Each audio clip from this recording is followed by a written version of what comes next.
Kalbi, ini kita hold ya. Kalau kita lihat tuh dari sisi laba, ini nggak terlalu bagus sebenarnya. Pertama, labanya tuh turun.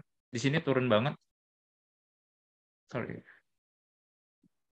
Nah, ini labanya turun ya. Secara tahunan turun. Dan kalau kita lihat secara quarterly, ini juga turun. 27,4%. Jadi kuartal 2 dibandingin sama kuartal 1, dia turunnya sampai 27,4%.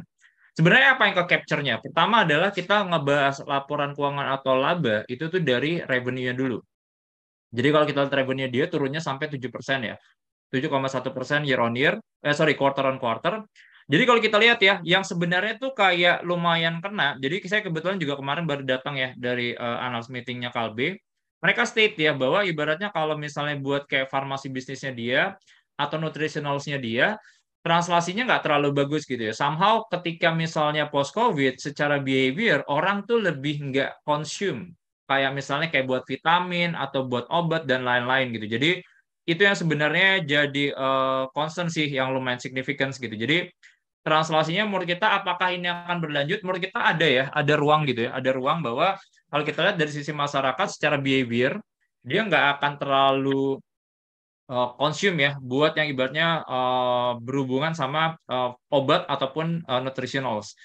Jadi kalau kita lihat dari sisi bisnisnya tuh in overall kalau kita lihat kayak distribution logistik nutritionalnya ini relatively enggak ini ya, ini relatively flat ya. Buat yang distribution logistiknya ini 4,8% year on year, nutritionalnya juga growth-nya nggak terlalu signifikan. Itu yang menurut kita jadi concern ya. So kalau buat ini laba juga nggak terlalu bagus, laba juga di bawah ekspektasi kita. Jadi rata-rata 5 tahunnya itu harusnya si Kalbe itu tuh udah bisa kontribusi 50% dari ekspektasi kita, cuman ternyata delivery-nya cuman 39,7%. Salah satunya adalah one off juga, jadi mereka ada kerugian selisih kurs ya 61 miliar, mereka ada write off juga ya ada 51 miliar, jadi itu ya. So, kalau kita lihat dari sisi perusahaannya juga kemarin Kalbe bilang bahwa dia merevisi target pertumbuhan penjualan. Jadi ibaratnya dia merevisi ya. Jadi ibaratnya jadi lebih rendah 8 sampai 10% doang. Nah, jadi habis itu kalau dari sisi laba, ekspektasi dia juga relatively akan flat dia di tahun ini, 0 sampai 1%.